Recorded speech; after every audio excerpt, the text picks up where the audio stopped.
Pertama saya sangat salut pada saat Pak menjadi gubernur di DKI.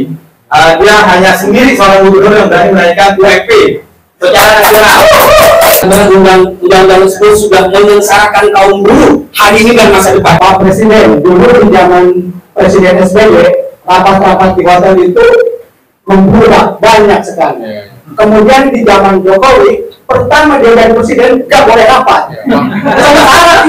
Teman-teman komite ini pembuatan RP3, Rumah Perlindungan Perempuan. Jadi di sini saya meminta dukungan dari Pak Ami sendiri nantinya, karena kami di sini pun sudah bekerja sama dengan KPAI, Kementerian Perempuan, Perlindungan Ibu dan Anak. Jadi saya mohon nanti untuk kedepannya apa yang dikeluhkan oleh ibu-ibu perempuan itu tidak terjadi lagi, Pak.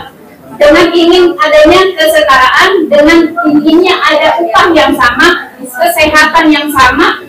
Karena satu-satunya harapan kami berharap dari buruh ini adalah Pak Anies.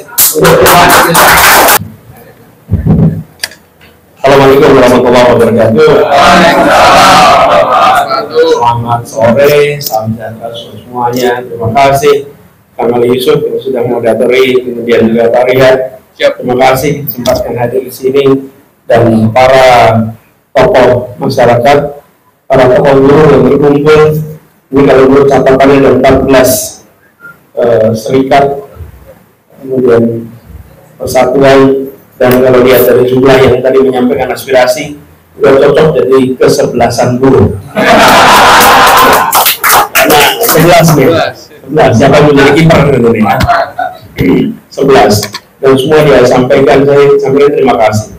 Apa yang sudah tadi diungkapkan sesuatu yang jamak kita dengar di banyak tempat, yang menggambarkan bahwa ada kondisi yang jauh dari ideal yang hari ini sedang dihadapi oleh para buruh.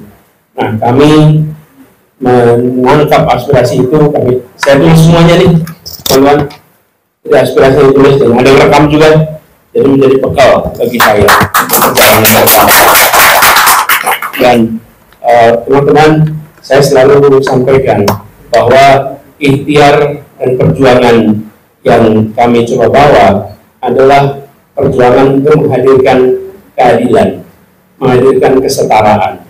Dan kita semua sadar, seperti tadi disampaikan oleh Bung Slamet Widodo, bahwa Undang-Undang Dasar kita adalah pegangan dalam bernegara. Dan pembukaan Undang-Undang Dasar kita itu menyatakan secara eksplisit apa yang menjadi tujuan mengapa kita hidup bernegara. Jadi mengapa kita bernegara? Jadi kalau kita bertanya hari ini tentang bagaimana Indonesia seharusnya, maka bukan seharusnya menurut pikiran kita masing-masing, karena kita sudah bersepakat untuk mendirikan sebuah negara namanya Indonesia, dan negara itu menyatakan tujuannya, menyatakan cita-citanya, menyatakan janjinya. Tertulis di mana? Tertulis di pembukaan Undang-Undang Dasar 1945. Dan apa kalimat penutup di situ yang harus menjadi ingatan kita semua, pegangan kita semua? Menghadirkan keadilan sosial bagi seluruh rakyat Indonesia.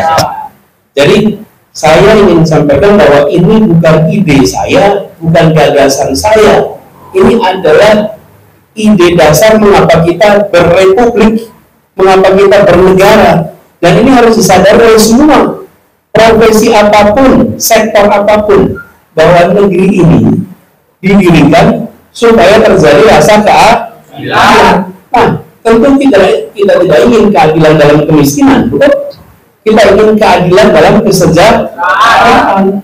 Jadi kita tidak mungkin hanya maju sebagian, harus maju bersama, maju kolektif.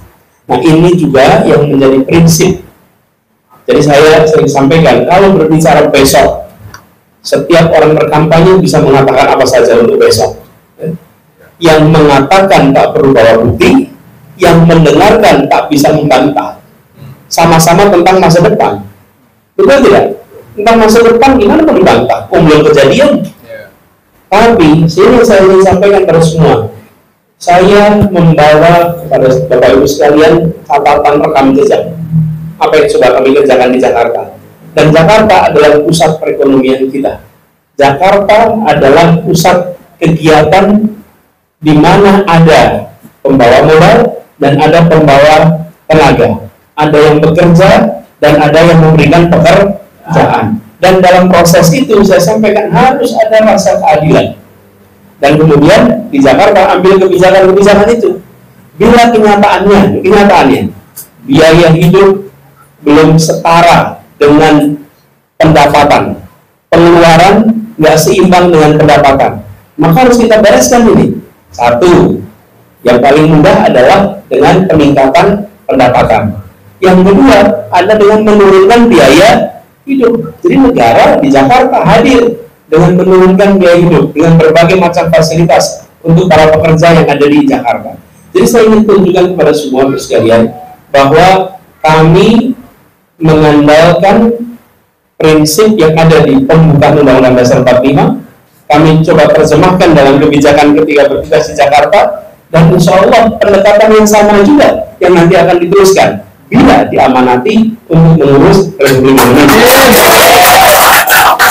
Jadi item-item ini semua tentu harus dibereskan, ya.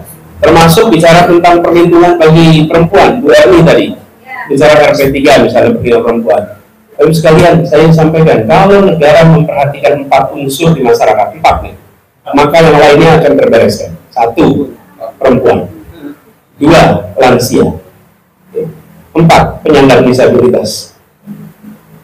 Kemudian yang keempat adalah anak-anak. Bila 4 ini dapat prioritas, yang lainnya terbereskan. Yang lainnya terbereskan. Tapi bila 4 ini terabaikan, maka yang lain juga akan mudah terabaikan, karena ini yang paling rentan, yang perlu perhatian serius. Perempuan, terutama perempuan hamil, terutama ibu hamil, ibu yang punya tanggung jawab. 4, lansia, perempuan, terutama ibu hamil, kemudian penyandang disabilitas dan anak-anak. Nah, ini adalah kelompok. Jadi ini kami serius sekali. Jadi kami ingin sampaikan apa yang tadi diungkapkan itu aspirasi yang sahih, itu aspirasi yang dirasakan di masyarakat, dirasakan apalagi di buruh, dan terungkapkan berulang-ulang dalam setiap pertemuan. Dan itu menunjukkan bahwa ada masalah yang harus kita bereskan sama-sama. Bila iklim di dalam hubungan industrial, hubungan perguruan ini sehat, maka ekonomi kita akan take off. Ekonomi akan take off. Tapi bila ini tidak sehat, maka stabilitas tidak ada. Kenapa tidak ada stabilitas? Bagi sekalian, ini ukuran paling sederhana nih. Apa sih tanda ada kedamaian itu? Kedamaian itu tandanya bukan tiadanya konflik. Kalau nggak ada konflik berarti damai. Bukan. Damai itu ditandai dengan hadirnya rasa keadilan. Di situ kedamaian yang sesungguhnya. Ada damai itu bukan konflik. Kenapa? Karena ada yang jaga di situ bawa pistol. Damai semua. Nggak ada yang konflik. Kenapa? Nggak ada yang jaga bawa pistol. Bapak tenang nih. Berantem pukul ya. Anteng semua. Itu adalah kedamaian dalam ketegangan. Kedamaian rasa takut. Tapi damai dalam keterpaksaan. Damai yang sesungguhnya karena semua mengatakan jangan dirusak, karena kita semua mendapatkan manfaat yang adil. Buat ini terjadi di Republik ini. Itu yang ingin kita cita-citakan sama-sama. Nah, perjuangan ke sana fase awalnya apa? Semua perubahan hanya bisa terjadi kalau punya tanda tangannya, Bapak Ibu. Kalau nggak ada tanda tangannya nggak bisa. Jadi mau sehebat apapun kita berbicara, kalau tidak ada tanda tangan, nggak bisa. Sudah pernah merasakan bukan? Sering merasain. Karena itu, mari kita ikhtiarkan. Jadi saya ingin sampaikan pada semuanya Bapak Ibu. Saya pun menjadi calon saat ini, itu barangkali berbeda dengan umumnya. Saya dalam posisi sebagai orang yang bertugas di Jakarta selesai tugas. Lalu jalan ke partai. Partai lihat sama-sama sama kita selama perjalanan di Jakarta. Yang pertama mencalonkan Nasdem yang tidak bersama-sama sebelumnya. Mereka memutuskan. Dan apa yang terjadi pada Nasdem? Penuh tantangan, bukan? Banyak orang yang bercerita, bukan? Cerita. Tantangannya tidak kecil. Karena itu saya melihat apa yang sedang diembankan kepada kami ini bukan sekedar untuk meraih posisi. Karena kalau partai-partai itu mau cari raih posisi aja, barangkali nggak usah lewatin rute begini, rute yang repot, rute bertantangan. Mereka sedang menginginkan adanya perubahan yang substansial, dan saya diamanati untuk membawa amanat ini. Saya tidak mungkin sendirian. Mari kita jalan sama-sama. Mari kita jalan sama-sama. Siap jalan sama-sama? Siap. Bogor harus menang. Siap. Bogor harus menang. Ayo sampaikan. Berapa? Kang Ali? Bogor 3,8 juta. 3,8 juta DPT-nya. Ya, penduduknya hampir 6 juta. Berarti berapa persen di sini? Harus berapa persen nih? 60%. Kalau 100 malah kurang ini. Kurang elok, kurang seru. Ya, jadi maksud saya begini, agenda ini semua nggak mungkin bisa kita laksanakan. Nggak mungkin itu, nggak ada bicara gitu. Kenapa? Saya sampaikan, saya bawa rekam jejak nih yang saya kerjakan di Jakarta. Cara pendekatannya begini. Insya Allah itu yang akan diteruskan. Item-itemnya macam-macam. Tapi untuk bisa ke sana kita harus menang. Dan kalau menang berarti harus dapat suara. Suaranya nggak boleh cukup, suaranya harus lebih. Berarti di sini harus berapa? 80%. Ya, nah sepakati itu. Sepakati. Jangan sampai sepakatnya di sini saja. Lalu pekerjaannya Bismillah nanti. Sama-sama kita kerjakan. Insya Allah kita kerjakan sama-sama. Ini saya bawa, ini akan saya perhatikan, dan saya selalu sampaikan, bukan saja kepada teman-teman. Ketika saya bertemu dengan birokrasi, ketika saya bertemu dengan pengusaha, yang saya sampaikan sama. Kalau saya ketemu para birokrasi, saya sampaikan, Bapak Ibu sekalian, 20 tahun yang lalu Bapak Ibu di mana? 30 tahun yang lalu di mana? Memang seseorang? Bukan. Kalau nggak ada negara hadir nyekolahin, nggak jadi nih duduk di kantor-kantor ini semua. Nggak punya tuh tanda tangan. Negara, dan negara mengatakan apa? Saya mengikhlaskan Anda, kemudian Anda menjadi bagian dari negara. Buatlah negara ini memberikan kesempatan kepada generasi berikutnya. Semua pengusaha punya pabrik di sini. Cek 40 tahun lalu, 50 tahun lalu, apa mereka?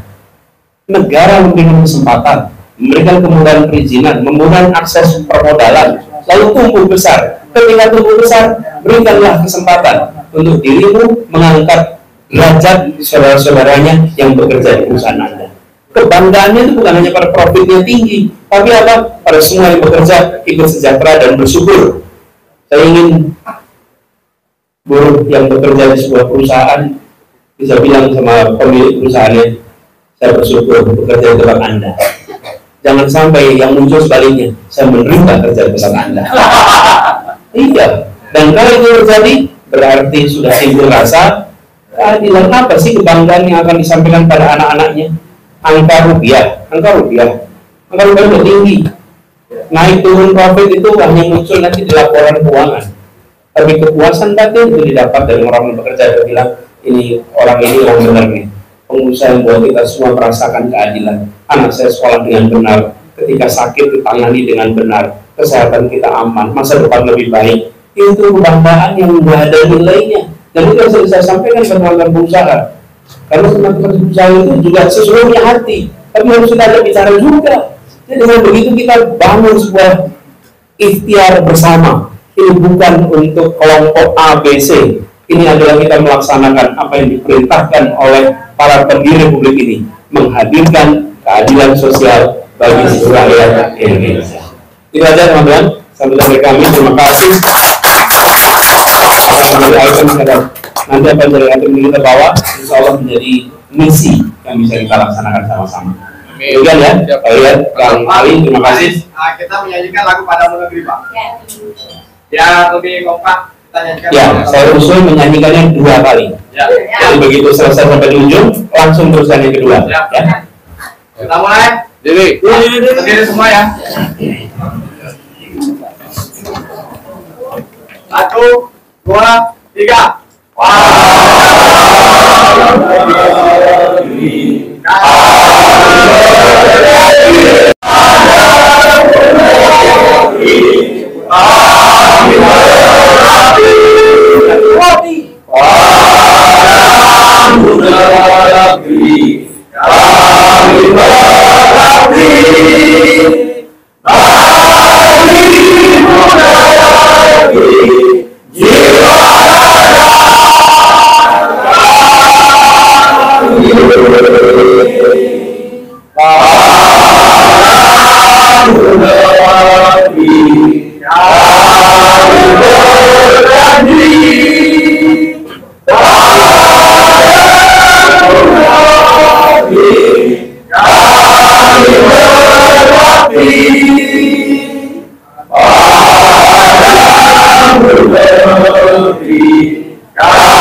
Baik, terima kasih. Kita mulai kembali.